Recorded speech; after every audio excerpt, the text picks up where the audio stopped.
that he does not know. It is then when Vusimuzi Matlala realized that looks like he's talking to a wrong person. Vusimuzi Matlala says on the WhatsApp message, "Who are you?" So he's asking this guy that he has already given the money to.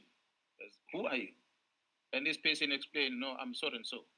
So immediately after that, Matlala deleted all the messages that he had sent. He retracted all those messages from his phone. So a statement from that owner of that cell phone is here. The downloads from Matlala's phone does show those messages that the members is, or that the witness is talking about that were sent by Matlala to him. And they are reflected, attached to the statement, at the back of the statement, that the members will be able to see them. Right at the back, there's quite a lot of messages that Matlala had sent to this guy, and he later deleted all of them. So we believe that Matlala made the same error, Chair, that we also made, simply because a number between this gentleman and Cele differs with only one digit. I think it's digit number 6. The other one has got 4, and the other one has got 7. The rest of the other numbers, they are exactly the same. So that is what we are submitting, Chair. It was not an intention for us to mislead this committee. It was an error that was made when the analysis team extracted information, which was discovered by the very same team when the investigation was conducted further, and when we established that, no, this is not a real person. And that's why we withdrew the statements that we made, which we had right at onset indicated that what we are sharing, it's any collective information that come from different colleagues in the service. So that's my submission, Chair. Thank you, General. But you do confirm that Minister Cele's number is or was on Mr. Matlala's phone? Yes, we do confirm that there's communication between Minister Cele, or the former Minister Cele, and Vusimuzi Matlala. The only thing that we're withdrawing, it is the WhatsApp communication, and subsequent to that, a bank account and a proof of payment. And we had said, if I may add, Chair, that in our response here, we did say that there was a communication between the General and Matlala. But subsequent to that, there was a bank account that was shared, and the bank account belonged to a third person. And there was money that was moved into that bank account of that third person. And we were to investigate whether that third person is not associated to Gerald Cele. That's what we said on record. So it is that investigation that revealed that actually those two are not related. So the person who actually did get the money just thought that Christmas came early. He was getting a gift from some unknown person. Yeah, well, not connected at all to Kat Matlala or to former Minister Cele. Indeed, he does tell us that he enjoyed that money, and he shared it with his girlfriend. Is there any connection to the Ndosi number? And because you say Ndosi is a clan name for Cele. It is Kat himself that addresses him as Bamdos. So that's why we believe that he saved this, and this person has got no relationship with Cele clan. He goes with a different surname. Without disclosing the details of the person, maybe I can indicate his surname. His surname is Mhlanga. So nowhere closer to the clan of Cele. Now, apart from what on your evidence appears to be a genuine mistake, what made you believe in the first place that Matlala would have sent money to former Minister Cele in this fashion? Honorable Chair, the investigation team, as they were interacting, and we get to see the communication between General Cele and Matlala, and the relationship that is between the two of them. It is that what became suspicious as to, but why will General Cele associate himself with this person? And further colleagues that we're talking to, of which some of them I spoke about, and we're going to discuss it later today. A colleague of mine who's the head of human resource management in the South African Police Service, that is Lieutenant General Hua, who had indicated to me that General Cele was adamant to want to see him in order to discuss the contract that Matlala had in the police because there were no orders coming. She said to me, this was after the Durban engagement with Matlala when I spoke to her. And she said to me, Cele was even so adamant that he wanted to travel to Velcom when she was in Velcom to come and meet with her. So it is that made us to realize that there was that effort from Cele to make sure that Matlala is assisted to some degree.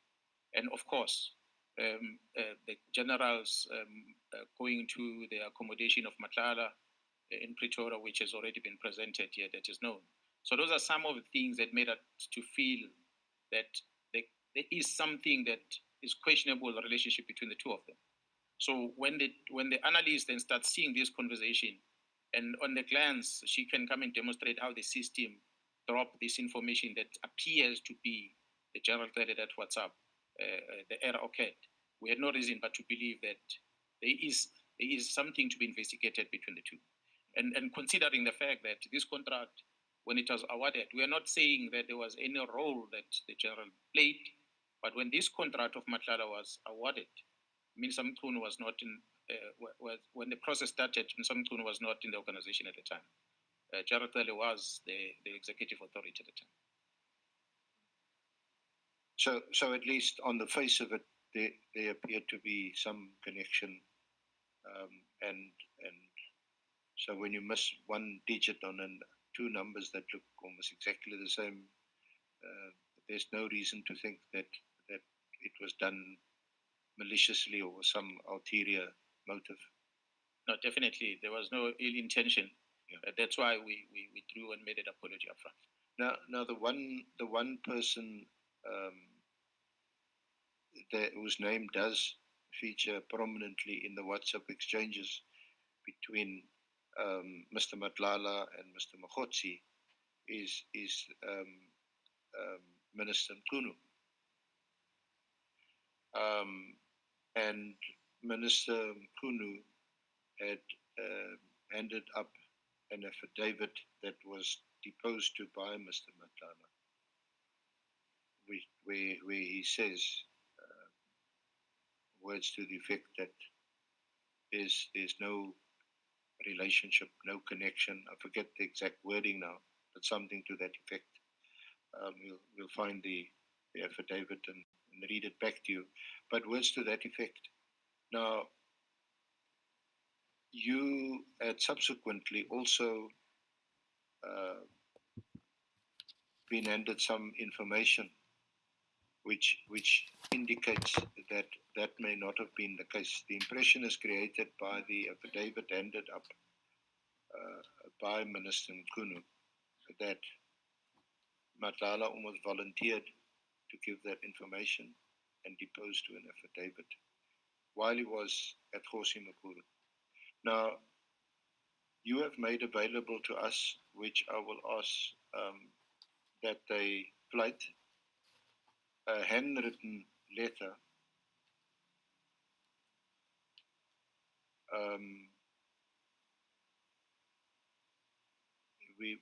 it is in the pack. So, honourable chair, honourable members, you can see it yourself.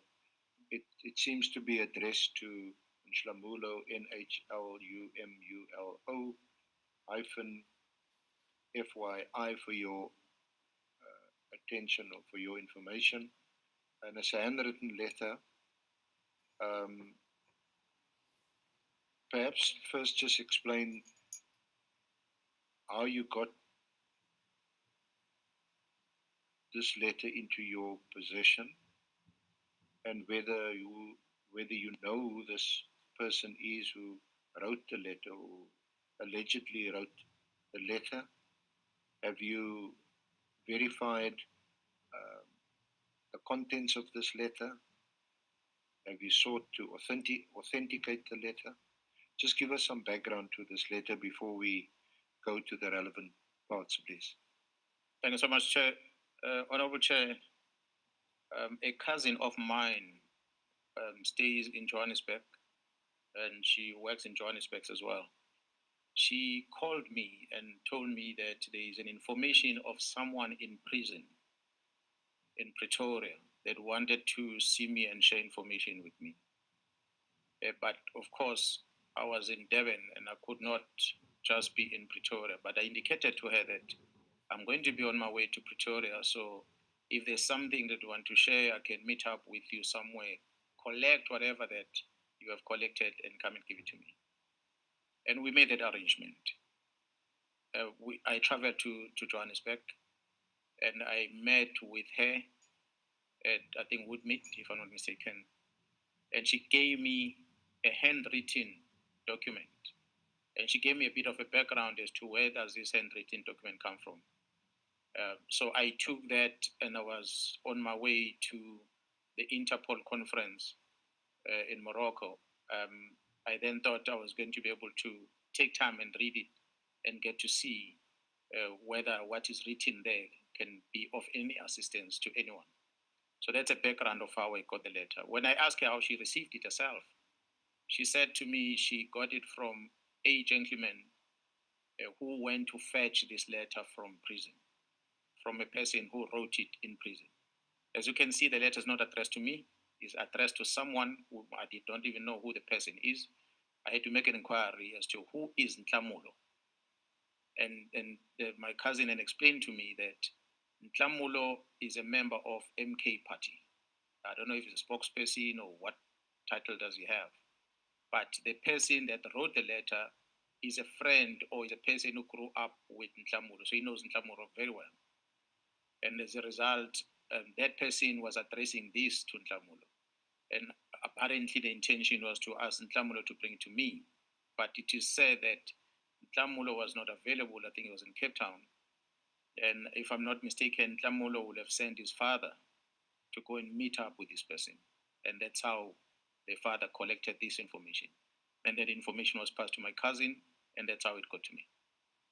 So the person wrote like this, and I confirmed her whether can I present this thing before the committee, and he said, yeah, he's willing to testify. He's currently in one of the correctional centers in Gauteng, but no longer in Khosimapuru.